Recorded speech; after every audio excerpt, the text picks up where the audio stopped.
탄력성의 개념, 탄력성의 종류, 응용, 그 다음에 탄력성 크기 결정 요인. 여기서 이제 이게 조금 어려울 수가 있겠습니다. 여기까지는 뭐 별로 어렵진 않아요. 이것도 쉽고요. 그러니까 보통 이제 여러분들이 판단을 하실 때 어렵다 쉽다 이런 걸 판단하실 때 구체적으로 내가 뭐를 몰라서 이게 어렵다고 느끼는지를 좀 생각을 해봐야 돼요. 보통 이제 질문하면은 다 어려워요 이렇게 대답해. 이거는 바람직한 태도가 아니에요. 그 중에서도 사실 쉬운 게 있거든. 이런 거는 어렵지 않아. 이것도 어렵지 않고요. 그러니까 개념이 이제 뭐냐면은 개념은 이제 수량 변화의 크기 정도를 나타내는 거예요. 탄력성이라는 게. 탄력성이 크다 그러면은 수량이 크게 변한다 이런 뜻이에요. 수량 변화의 크기 정도. 근데 이게 원래는 물리학에서 나온 개념이라고 해요. 물리학. 원래 이제 이 마샬이라고 하는 학자가 아주 유명한 학자인데요. 원래는 이제 그 물리학에도 조예가 깊어서 물리학에서 사용하던 이 탄력성 개념을 경제학에 도입을 한 거라고 합니다. 물리학에서 어떤 실험을 할 때 어떤 충격을 줬을 때 그 반응의 크기가 충격의 크기에 비해서 더 크냐 작으냐로 이렇게 뭔가 실험을 이렇게 결과를 이렇게 얘기를 한대요. 그래서 충격보다 반응이 크면 탄력성이 큰 거고요. 충격보다 반응이 작으면 탄력성이 작은 거죠. 그렇게 이제 얘기를 하는데 이걸 이제 수요 공급에도 적용을 한 거죠. 그러니까 수요량 또는 공급량이 반응이 되는 거예요. 수요량 또는 공급량이 반응이에요. 그럼 수요량에 영향을 미친 게 뭐가 있었어요? 가격이 있었죠. 가격이 충격이 되는 거죠. 가격이 변할 때 수요량이 많이 변하느냐 적게 변하느냐 이렇게 보는 거죠. 여기도 가격 있죠. 가격이 변할 때 공급량이 많이 변하느냐 적게 변하느냐 이걸 보는 거고요. 또 소득도 있죠. 소득이 변할 때 수요량이 많이 변하느냐 적게 변하느냐 또는 소득이 증가할 때 수요량이 증가하느냐 감소하느냐 뭐 이런 식으로 보자는 겁니다. 다음에 또 뭐가 있어요? 관련제 가격이 있죠. 관련제 가격이 변할 때 수요량이 얼마나 많이 변하느냐 적게 변하느냐 변하긴 변해도. 자, 그래서 탄력성을 세 가지를 이렇게 수요에서 얘기해요. 수요의 가격 탄력성, 수요의 소득 탄력성, 수요의 교차 탄력성 그러죠. 관련제 가격이 변할 때는 교차 탄력성 이렇게 얘기합니다. 관련제 가격 탄력성 안 하고. 그 이유가 뭐겠어요? 우리 시험에 이렇게 나옵니다. A제 가격이 5% 변할 때 B제 수요량이 3% 변하고 또 A제 가격이 5% 변할 때 A제 수요량이 4% 변한다 이렇게 할 때 가격이 변하는 건 뭐가 변했어요? A제 가격이 변했잖아요. 근데 수요량이 B제도 수요량 변하고 A제도 수요량 변하잖아요. 그러니까 A제 가격 변화에 대해서 A제 수요량 변하는 거 얘기할 때는 그냥 가격 탄력성이에요. 근데 A제 가격 변할 때 B제 수요량 변하는 거 얘기할 때는 교차 탄력성이 이렇게 서로 다른 제어가 되기 때문에 A제 가격 변화에 대해서 B제 수요량 변하거나 또는 B제 가격 변화에서 A제 수요량 변하거나 이렇게 하면 이제 교차가 되는 거죠. 그렇게 해서 교차 탄력성이라고 얘기를 해요. 그러니까 시험에서 A제, B제 이렇게 나와요. 또는 X제, Y제. 그렇게 할 때 A제, B제 서로 다른 제어가 나올 때는 뭔 탄력성 생각해야 돼요? 교차 탄력성을. 같은 제어일 때는 가격 탄력성. 소득 얘기가 없잖아요. 얘가 나올 이유가 없는 거죠. 소득 탄력성은 반드시 뭐가 나와야 돼요? 소득 얘기가 나와야 되죠. 그렇게 구별해요. 이렇게 하면 차라리 우리 시험은 더 쉬울 수가 있어요. 근데 우리 시험은 A제, B제 이렇게 안 나오고, 이렇게도 나오고, X에, Y제도 나오는데, 어떻게 또 나오는가 하면은, 소형 아파트의 임대료 변화율에 대하여 소형 아파트 수요량 변화율은 몇 %? 같은 거죠. 소형 아파트, 소형 아파트. 근데 소형 아파트 임대료가 몇 퍼센트 변하는 경우 오피스텔 수요량이 몇 프로 변하는 이렇게 나온단 말이에요. 예, 서로 다르죠 이게. 그럼 무슨 탄력성 나와야 돼 또? 교차 탄력성 나와야 되는 거죠. 이렇게 꼭 X, Y, A, B가 아니라 하더라도 서로 다른 재화가 나오면은 그거는 교차예요. 근데 더 헷갈려요 사실은. A제, B제 하면 이제 너무 쉽거든요. 이게 A, B가 아주 분명하게 구별이 되는데 이게 오피스텔 또는 뭐 소형 아파트 이렇게 하면 말이 이제 단어가 길어지니까 조금 헷갈릴 수가 있어요. 그래도 뭐 그렇게 어렵지는 않아요. 그런 거는 그냥 단지 그냥 비교해서 얘기만 해주면 되니까. 자, 아무튼 수요 쪽에서 주로 이제 여기서도 얘기하고요. 공급 쪽은 그냥 곁다리로 따라오는 거예요. 앞에서 우리 수요량 변화, 수요 변화 하면은 공급량 변화, 공급 변화는 거의 자동으로 해결됐던 것처럼 여기서도 요 세 가지 위주로 하는 거예요. 그래서 수요의 가격 탄력성, 수요의 소득 탄력성, 수요의 교차 탄력성 이렇게 얘기하고요. 수요의 가격 탄력성은 가격 변화율 분의 수요량 변화율 이렇게 얘기를 해요.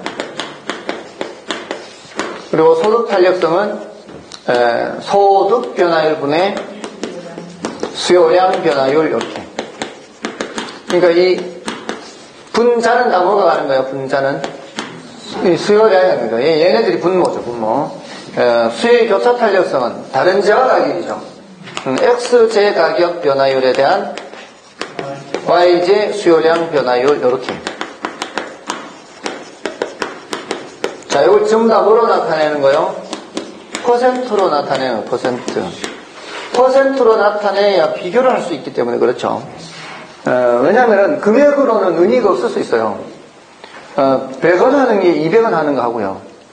1000원 하는 게 1200원 하는 거 하고. 금액으로는 100원 하는 게 200원, 100원밖에 안 올랐죠. 근데 1000원 하는 건 200원 올랐죠. 근데 퍼센트는 다르죠. 이게 어떤 게 더 많이 올랐다 그래야 돼요? 100원 하는 게 200원 했을 때 더 올랐다 그래야 되죠. 제가 새콤달콤을 좋아하는데 처음 말씀드리나? 지난번에도 말씀드리지 않았나요? 처음이에요? 죄송합니다. 제가 새콤달콤을 30년 전부터 좋아했어요. 그게 한 개 100원 할 때부터 했거든요. 한 개 100원 할 때 혹시 기억하시는지 모르겠네요, 여러분들. 한 개 100원 할 때부터 좋아했어요, 제가. 그거를 새콤달콤을 1000원을 주면은 10줄을 주잖아요. 10줄을 주거든요. 이 한 줄이 100원이니까.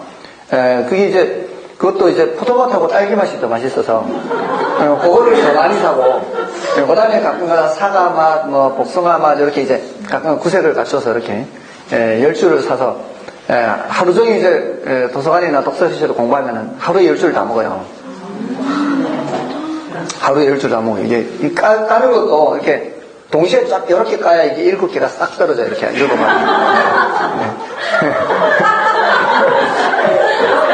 그럼 그 까먹는 것도 일이 그것도 이렇게 어떻게 잡고 이렇게 한꺼번에 까먹고 온 거지 이렇게 한꺼번에 새콤달콤 그런 게 있어요. 그런 게 있는데 젤리 같은 거는 그런 게 있어요. 근데 그게 100원에서 200원으로 올라갔을 때 제가 받은 충격은 이루 말할 수가 없어요. 이제 1000원짜리 안 되면 5줄밖에 안 주니까 확 차이가 나는 거죠 이제. 근데 그때까지도 제가 못 끊고 있다가 400원으로 올랐을 때 드디어 끊었어요.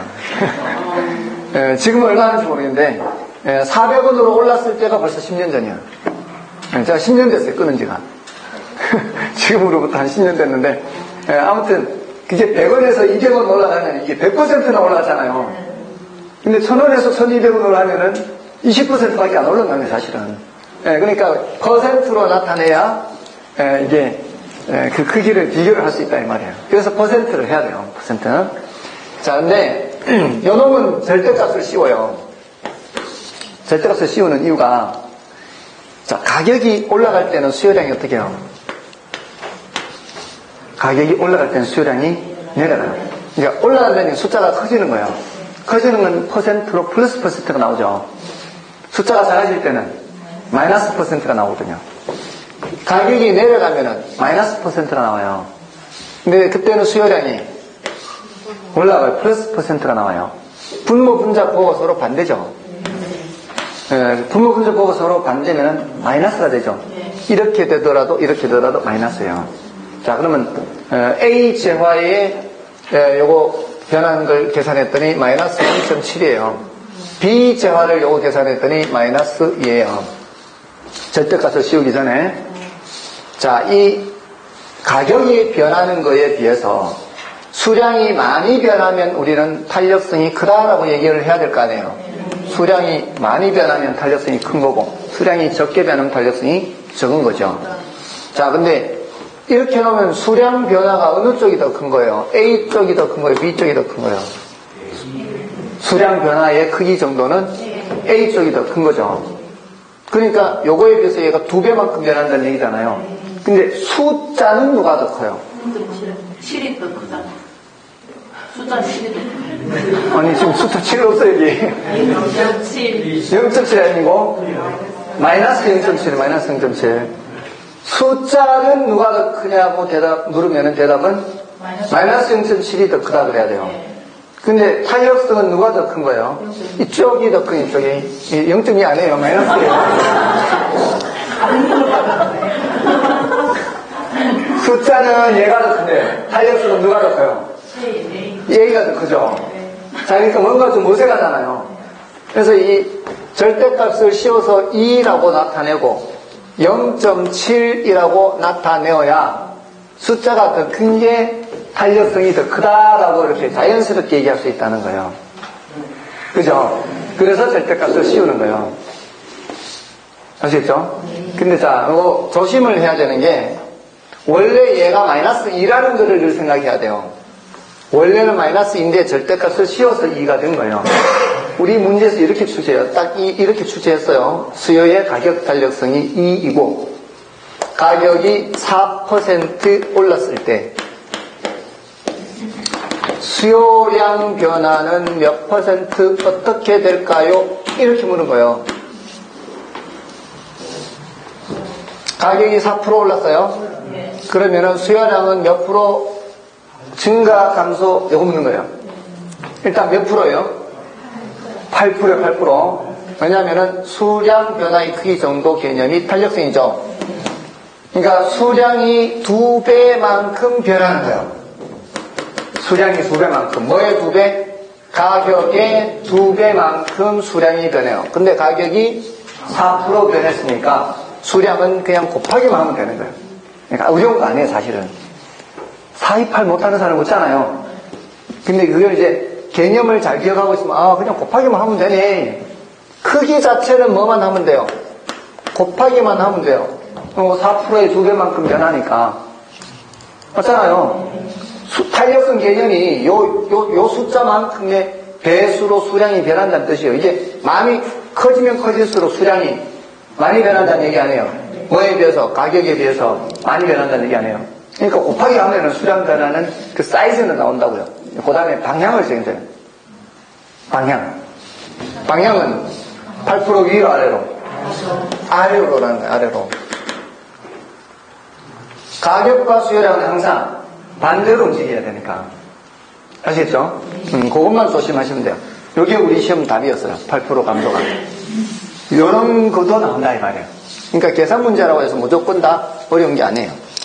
자, 아무튼 그것만 조심하시면 되는데, 얘네들은 절대값을 씌우지 않는 이유가 얘가 소득이 증가하면 수요량이 증가하는 경우가 무슨 저하예요? 정상제죠. 네, 소득이 감소할 때 수요가 감소하는 제와 정상제의 어떤 제요? 정상제. 요것도 정상제죠. 방향이 같은 거예요, 방향이 같은 거는 분모 분자 부호가 같단 말이에요. 분모 분자 부호가 같으면은 이거는 정상제예요. 그때는 마이너스 분의 마이너스든 플러스 분의 플러스든 양수죠, 양수. 양수가 되면은 이거는 정상제가 되는 정상제. 근데 열등제는 이게 반대 방향이라고 그랬죠. 소득이 증가할 때 수요가 감소하거나 소득이 감소할 때 수요가 증가합니다. 이게 반대로 나타나면은 플러스 분의 마이너스나 마이너스 분의 플러스나 모두 다 0보다 작게 돼요. 그럼 뭐예요? 열등제. 자, 그러니까 앞에서 이 같은 방향 비례 양수 이렇게 되는 거예요. 반대 방향은 반비례 음수 이렇게 되는 거고요. 자, 그래서 절대값을 씌울 수가 없는 거예요, 얘는. 요놈도 마찬가지 이유예요. 아까 대각이 있죠. 대체제 가격이 나올 때는, 자, 여기 대체제 가격이 나올 때는 여기 방향과 여기 방향이 같은 방향으로 나온단 말이에요.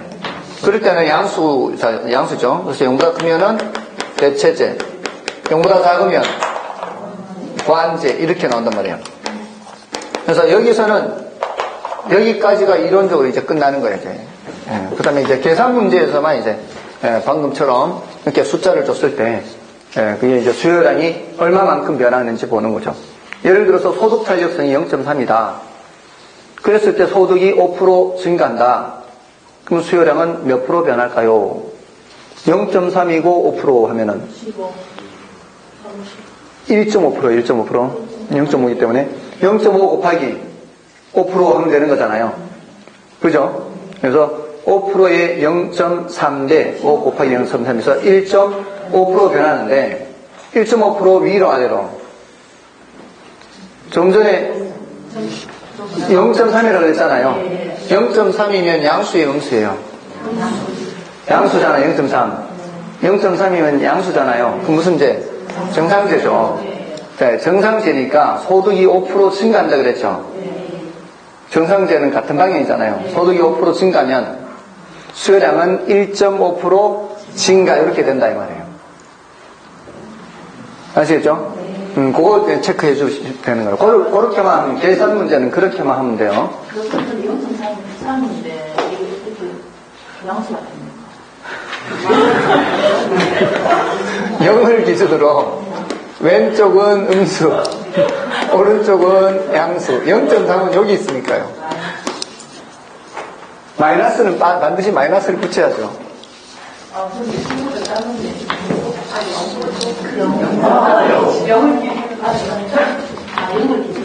자, 이제 우리 더 들어가야 되는 건 요거예요. 가격 탄력성은 더 들어가요. 지금 종류를 한 거예요. 종류에서는 가격 탄력성, 소득 탄력성, 교차 탄력성, 이렇게 해서 요 두 개는 정상제, 역등제, 대체제, 보완제, 요것만 이제 구별하면 되고, 요게 이제 더 들어온 게 여기 응용이에요. 응용에서 요거 이제 가격 탄력성이 이제 더 들어오는 거죠. 자, 그래서 일단 그 종류는 25쪽에 그 위에 있는 바로 1번 도표고요. 그 밑에 이제 그래프가 있죠. 탄력성과 그래프. 자, 요거는 이제 가격 탄력성을 얘기하는 겁니다, 이제. 종류는 됐고요. 종류는 됐어요. 가격 탄력성만 이제 더 하면 되는 거예요. 자, 가격 탄력성을 이렇게 엡실론 P 이렇게 나타내는데요. 엡실론 P 요거 탄력성을 이게 1인 것을 다 미탄력적이라 그래요. 1보다 작으면은 비탄력적이라 그래요. 1보다 크면은 탄력적이라 하고, 이제 1보다 작다 못해서 아예 0이 돼버리면은 완전 비탄력적이라 그래요. 크다가 이게 무한대가 돼버리면은 완전 탄력적 그래요. 자, 이렇게. 그럼 여기 탄력 구간과 비탄력 구간은 요 사이사이죠. 비탄력은 1보다는 작고 0보다는 큰 구간이고요. 탄력 구간은 무한대보다는 작고 1보다는 큰 게 탄력 구간이에요. 자, 그렇게 이제 나타내고, 자, 이걸 이제 그래프로 나타낼 때 수요 곡선이 이렇게 더 가파른 게 있고 완만한 게 있으면 더 가파를수록 수량 변화가 커요, 작아요?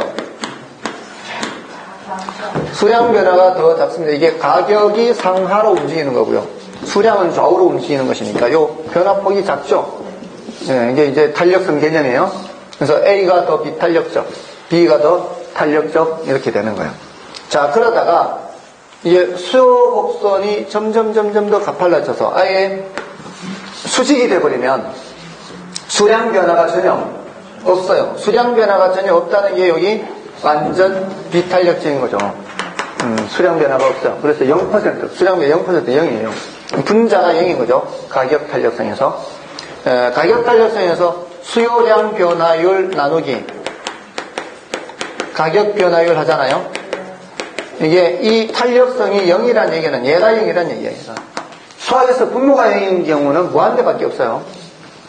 수학에서 분모가 0이면 무한대요. 그러니까 이 수요량 변화율이 0인 거예요. 여기라는 것은. 아무튼 이게 이제 완전 비탄력적인 거고, 탄력성이 몇이에요? 0이고, 수직, 이거 다 함께 기억해야 돼요. 우리 시험에서 문제 나올 때는, 수요가 가격에 대해 완전 비탄력적인 경우 이렇게 나온단 말이에요. 그러면 머릿속에 수직을 그려야 돼요. 그 다음에 이거는 이제 완전 탄력적인 거예요. 완전 탄력적인 것은 탄력성이 무한대이죠. 함께 기억을 해야 됩니다. 그래서 이게 가파르면 가파를수록 비탄력 하다가 완전 비탄력, 완만하면 완만할수록 탄력 하다가 수평이 되면은 완전 탄력 이렇게 되는 겁니다. 이거는 공급의 경우도 마찬가지예요. 공급 곡선도 더 가파르면 뭐고요? 더 비탄력, 완만하면 더 탄력 이렇게. 그 다음에 이것도 공급 곡선도 수평이면은 완전 탄력, 수직이면은 완전 비탄력. 여기 이제 굳이 함께 나타내자면 이렇게 나타내면 되겠죠. 이렇게 갈수록 비탄력, 이렇게 갈수록 탄력. 수에서는 이렇게 나타내면 되겠죠. 이렇게 갈수록 탄력, 이렇게 갈수록 비탄력, 이렇게 나타내면 돼요. 자, 이거는 이제 뭐 그래프로 나타내는 건데, 이거는 이제 그래프로 나타내는 것만 하는 거고요. 그 넘어가시면은 탄력성과 균형의 이동이 있어요. 이제 요거를 해야 되고, 26쪽에 탄력성과 균형 이동. 자, 이게 첫 번째 응용이에요. 탄력성과 균형 이동. 근데 조금 전에 균형 이동 공부했잖아요. 1, 2, 3, 4, 5, 6, 7, 8. 균형 이동 생각하면 1, 2, 3, 4, 5, 6, 7, 8 생각하면 되는 거예요. 근데 그 1, 2, 3, 4, 5, 6, 7, 8을 할 때 수요가 증가하면은 균형 가격이 어떻게 된다 그랬죠?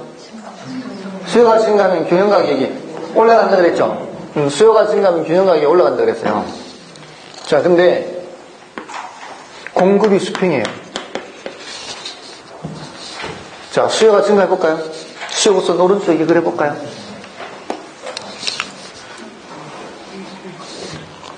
수요가 증가했는데 가격이 변화가 없죠? 이런 예외적인 경우라는 거예요. 이때는 수요가 감소해도 가격이 변화 없어요. 자, 마찬가지로 이번에는 수요가 수평해보면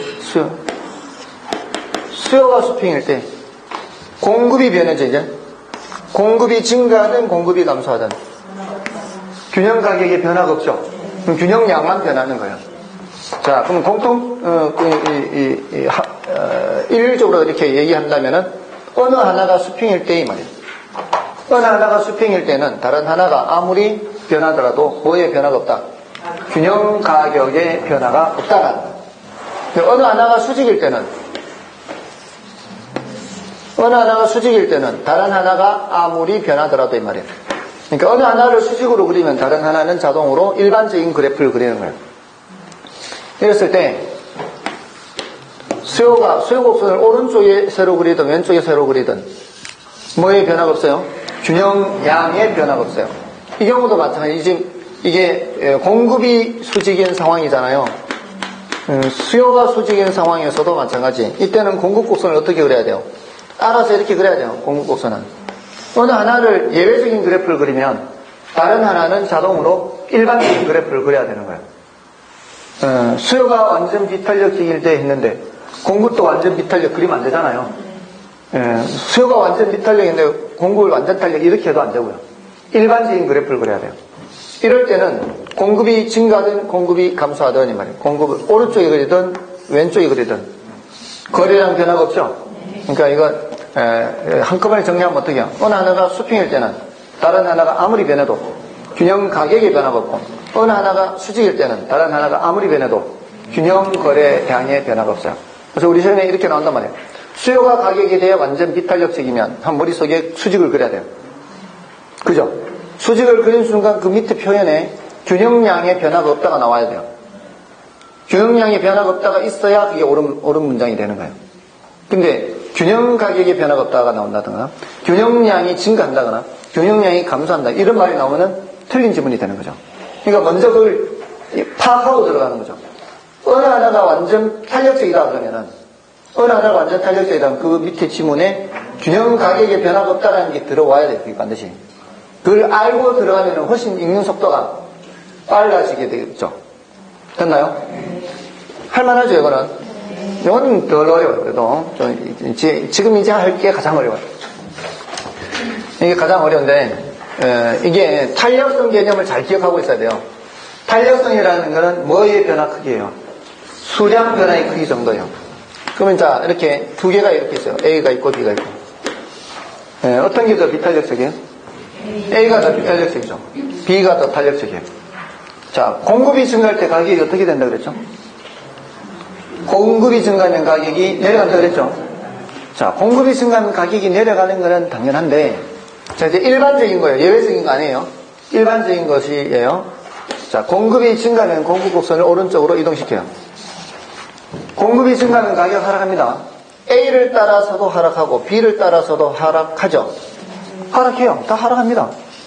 수요곡선을 우하향한 걸 그렸기 때문에 하락은 하는데 누가 더 많이 하락하는지를 보는 거예요. A를 따라 더 많이 하락해요? B를 따라 더 많이 하락해요? A를 따라 더 많이 하락하죠.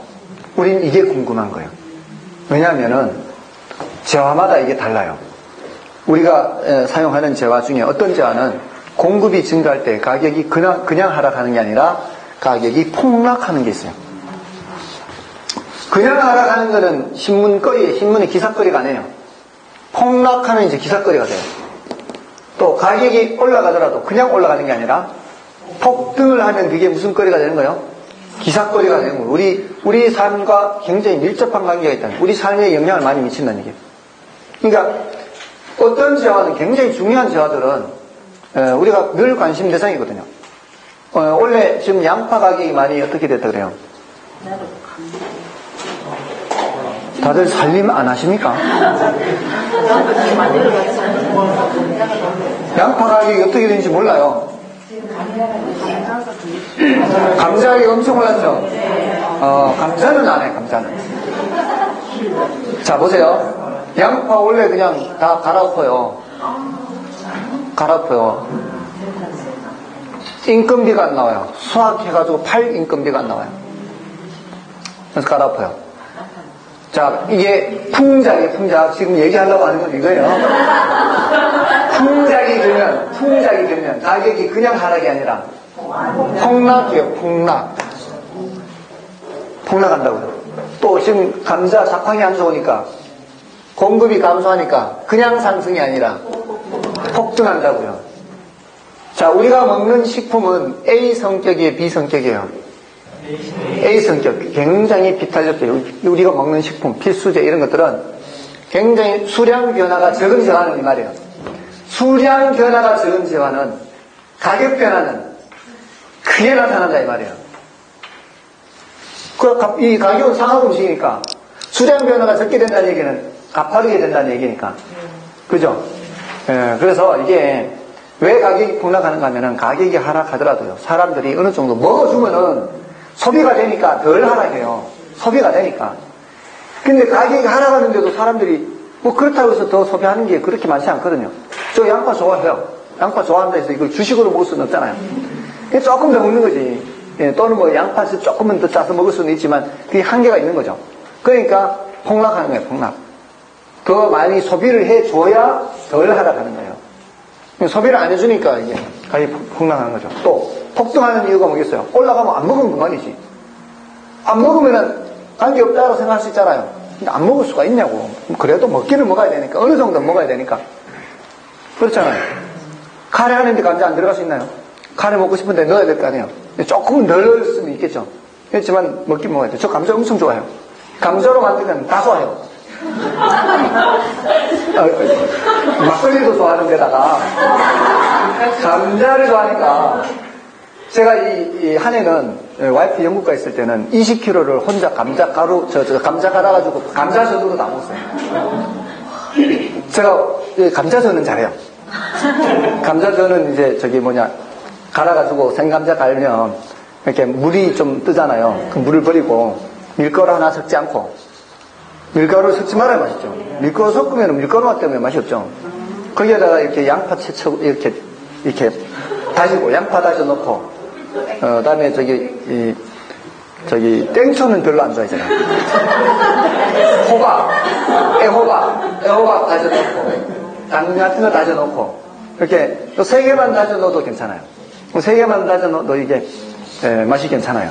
그렇게 해가지고 이게 밀가루 안 넣고 하는 거거든요. 그리고 이제 양념장이 이 하이라이트예요. 양념장을 1대1에 4로 해가지고, 1대1에 4갖고, 이 식초, 조선간장, 외간장, 이렇게 해가지고, 거기에다가 이제, 이 양념해서 또 양념. 양념해서 마지막에 참기름 한 방울 떠뜨리고, 이렇게 하면 맛이 기가 막힌다. 아무튼, 침 넘어가는 것 같아. 제가 진짜 감자를 많이 좋아했어요. 감자를 농사 지으려면 옛날에는, 이 퇴비로 이렇게 뿌려야 되거든요. 거기 이제 똥거름도 많이 해야 돼요. 감자 농사 지을 때는. 근데 이게 그 퇴비 냄새, 그 냄새도 좋았으니까. 감자 밭에 뿌리는 그런 냄새도 좋아할 정도로. 정말 좋아했어요. 그리고 감자가루를 어떻게 얻는지 아십니까? 감자가루 얻을 때 전분. 그러니까 공업용으로 이렇게 우리 마트에 파는 거 말고 썩혀서 감자가루 만들어요. 썩혀서.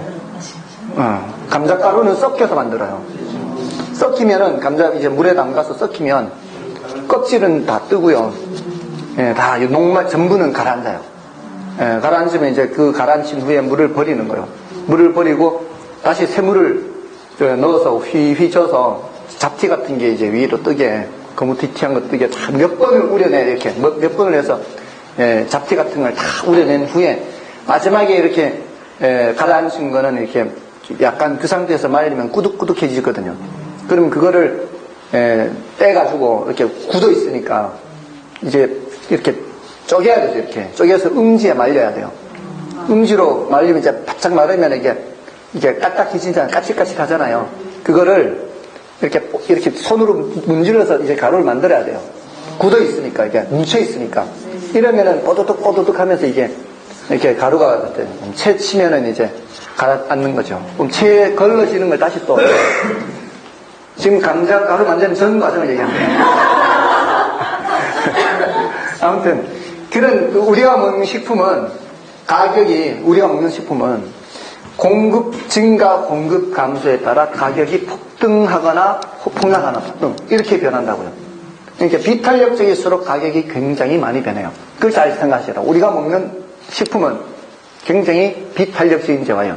그럼 비탄력적인 재화는 가격 변화가 어떻다? 크다. 더 뭐보다?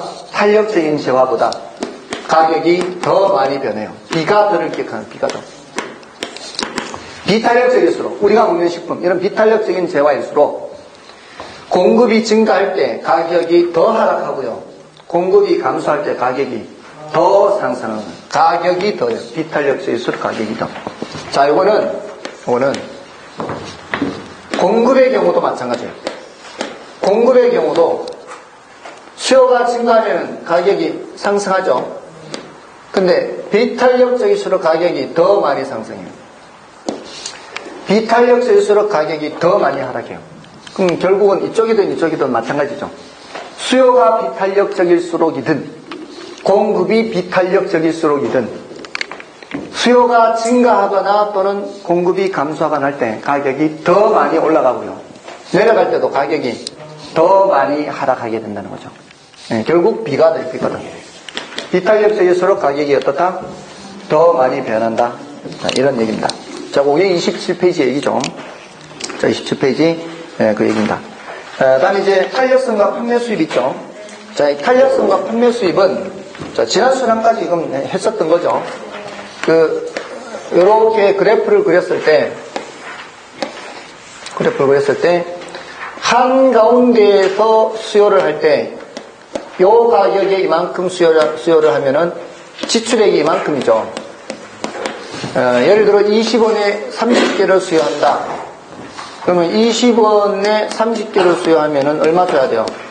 600원을 줘야 되죠. 이게 소비자의 지출액인데, 요 소비자의 지출액이 판매하는 사람 입장에서는 판매 수입이 되고요. 요 임대 시장에서는 임대 수입이 되는 임대 수입. 자, 근데 요 위에 가격이 30원일 때는 요 한가운데 오면은 이게 15개. 가격이 30원일 때는 15개. 얼마요? 450원이에요. 30원 곱하기 15개 하면은. 자, 금액이 더 적죠? 육안으로 보기에도 넓이가 더 적죠?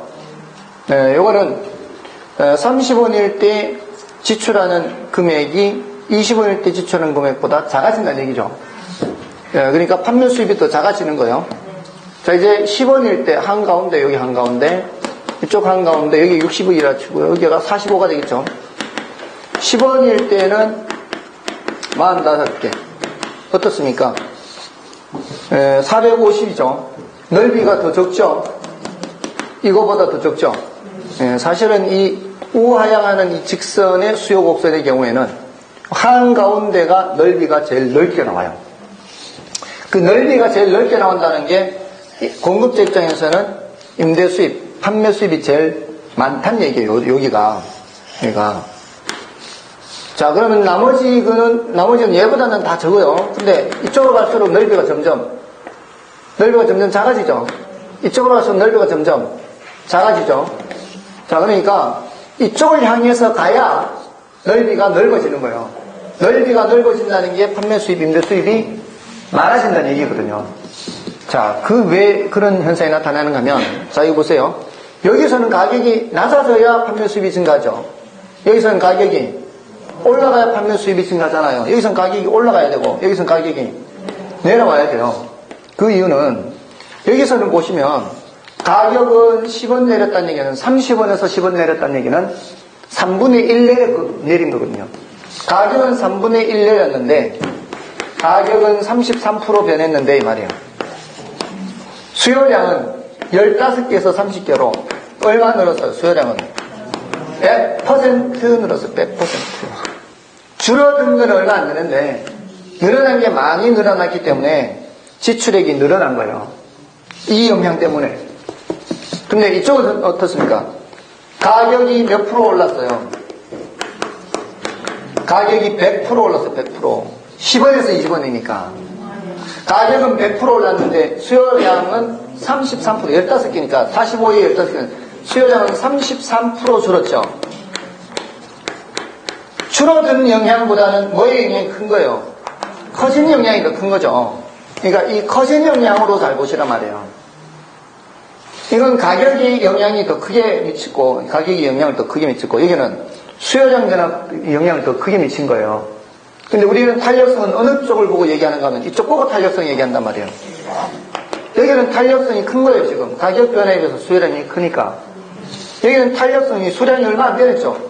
탄력성이 작은 거예요. 수량이 얼마 안 되냈어요. 여기에 비해서는. 그러니까 탄력성이 작을 때는 가격을 올려야 돼요. 그래야 가격 올릴 효과가 나타나니까. 그러니까 이 탄력성이 클 때는 가격을 내려야 이제 수요량이 크게 올라가서 판매 수입이 증가하는 거예요. 결국은 이 구간은 탄력적인 구간이란 얘기예요. 탄력 구간. 이 구간은 비탄력 구간이란 얘기예요. 그러니까 탄력적일 때는 가격을 어떻게 하고요? 낮추고요. 비탄력적일 때는 가격을 올려야 판매 수입이 증가한다. 그 얘기를 하려는 거예요. 근데 이제 이걸 그래프를 잘 생각해도 돼요. 지금 한가운데가 제일 넓이가 넓으니까 여기가 단위 1이거든요. 여기가 탄력성이 작을수록 이 가격이 낮아질수록 탄력성도 작아서 여기가 탄력성이 0이에요. 여기는 탄력성이 무한대요. 이 경작에서는 이 각각의 점의 탄력성 크기를 이렇게 계산해요. 요 점의 탄력성은 요 길이 분의 요 길이 이렇게 분모분의 분자. 요 점의 탄력성은 요 길이 분의 요 길이 이렇게. 요 길이는 한가운데는 같으니까 1이 되면 1. 요 점의 탄력성은 요 길이 분의 요 길이 이렇게 해요. 그러니까 요 분모가 더 길죠. 밑으로 내려와 버리면 분모가 더 길기 때문에 밑에는 탄력성이 1보다 작은 구간이에요. 요 위는 탄력성이 1보다 큰 구간이에요. 근데 이런 식으로 얘기를 했는데 작년에 이게 기출문제에서 이거를 물었다니까요. 그냥 지나가는 소리로 경작의 얘기니까. 우하향하는 직선의 경우에는 각각의 점에서 탄력성의 크기가 다 다르다. 이렇게 나왔어요. 각각의 점에서 탄력성의 크기가 다 다르죠. 이게 분모 분자가 다르니까. 그게 정답으로 나왔어요. 옳은 지문으로. 옳은 걸 찾는 문제였어요. 근데 그렇게 질문할 건 상상도 못했어요. 왜냐하면 이게 거의 경제학 내용이니까. 아무튼 이거는 이제 참고로 알아두시라고 말씀을 드렸는데, 그러니까 결국은 보세요. 여기가 0이 되는 이유는 분모는 전부 다잖아요. 분자가 0이에요. 여기는 분모가 0이고 분자가 이만큼이잖아요. 이 수학에서 분모가 0인 건 무한대로 무한대. 0분의 이렇게 하는 건 무한대란 말이에요. 그러니까 요점은 무한대가 되는 거예요. 그래서 이렇게 생각해도 돼요. 가격 수준이 올라갈수록 탄력성은 어떻게 된다? 커진다. 그래서 이 위는 탄력 구간이다. 아래는 비탄력 구간이다. 탄력 구간에서는 어떻게? 가격을 낮추고요. 비탄력 구간에서는 가격을 올려서 판매 수입을 증가시킨다는 거예요. 자, 그거 기억하시면 되고요. 다만 이제 단위 탄력적인 거 있죠.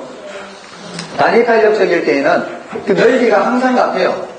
넓이가 항상 같아서 가격을 올리든 가격을 낮추든 판매 수입의 변화가 없습니다.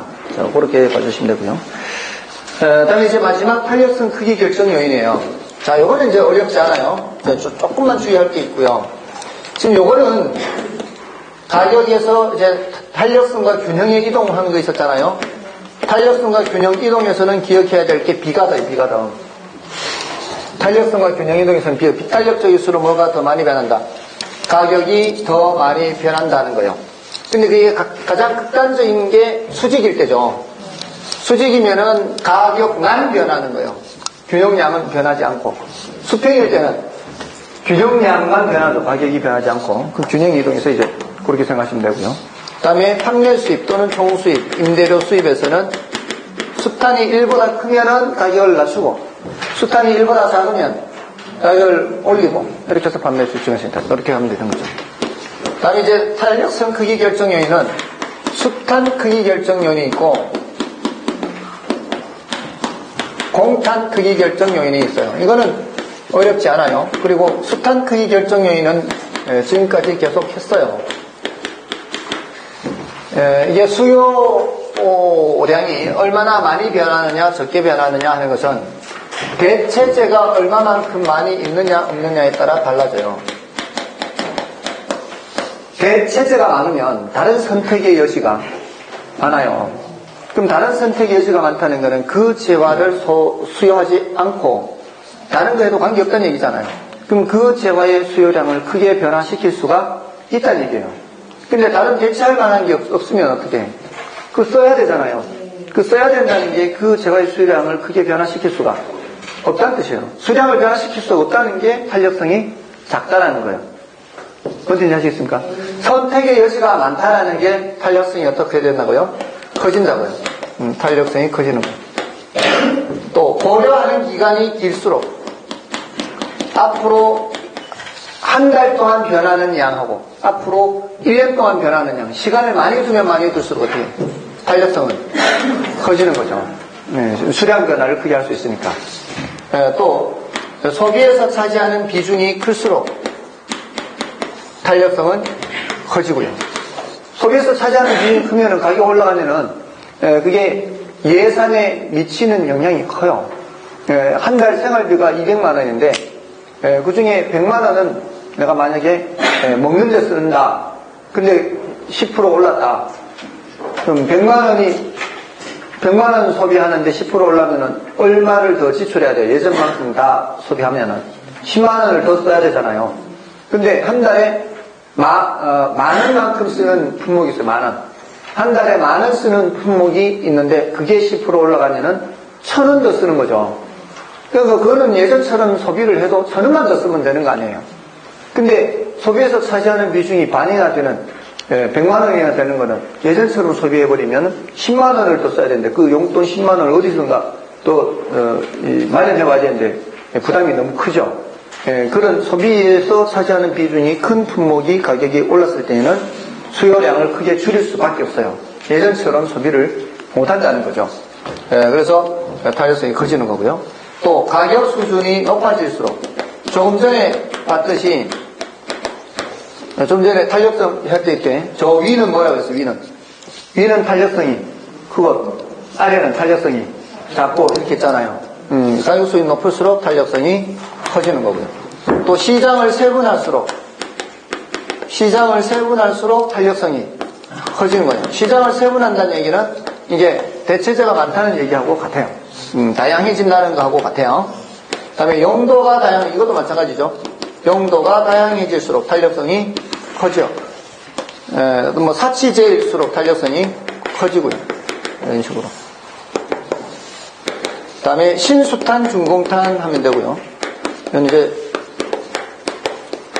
요거는 수요와 공급을 모두 동시에 봤을 때 신수탄은 신규주택은 수요가 더 탄력적이고 중공탄은 중고주택은 공급이 더 탄력적이라는 거예요. 그러면 신규주택의 공급을 생각해 보세요. 신규주택의 공급은 새로 지어 만들어야죠. 그러려면 시간이 한참 걸리잖아요. 근데 수요는 뭐 돈만 들고 오면 되니까 굉장히 탄력적이죠. 근데 중고주택은 공급이 어떻습니까? 여러분들 갖고 있는 집 팔려고 할 때는 전화 한 통하면 팔아요. 내놓는 거예요. 시장에 내놓는 거. 시장에 내놓는 거 공급이죠. 중고주택 공급은 굉장히 탄력적이죠. 신수탄, 중공탄.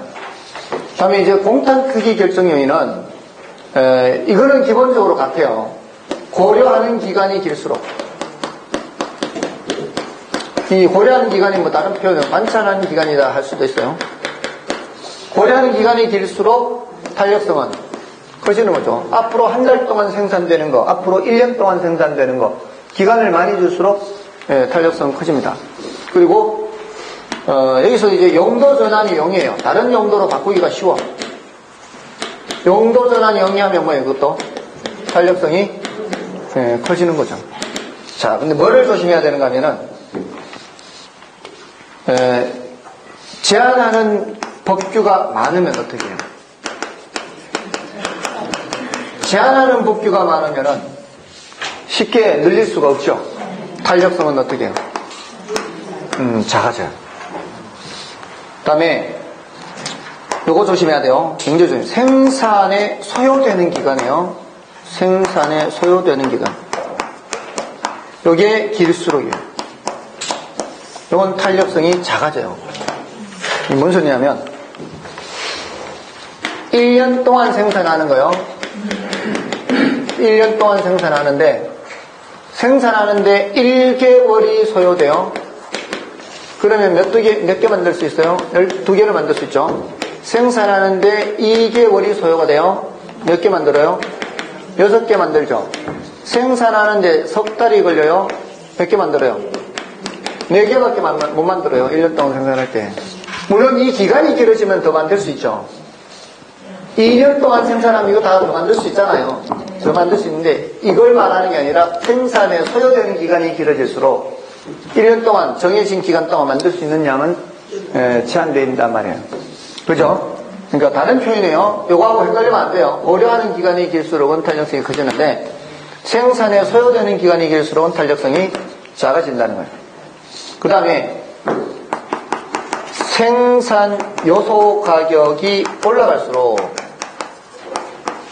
자, 우리가 공급을 하려면은 자재를 써야 될 거 아니에요. 자재를 써야 되는데 자재 가격이 올라가면 이 말이에요. 자재 가격이 올라가면 공급량을 많이 만들어 내놓을 수가 없죠. 자재 가격이 올라가면은 그때는 탄력성이 어떻게 된다고요? 작아진다고요. 그만큼 생산을 못하게 되니까. 됐나요? 자, 그렇게 비교하면 돼요. 그래서 28쪽, 29쪽은 그렇게 어렵지 않아요. 이것만 주의하면 돼요. 이거 이렇게 말씀을 드리는데도 자꾸 질문해요. 이거 긴데 왜 탄력성이 커지지 않냐? 길다고 보면 안 되는 거예요. 이걸 봐요, 이거. 자, 이렇게 하고요. 남아있는 것은 경기 변동 남아있죠. 자, 이거는 좀 쉬고 하겠습니다.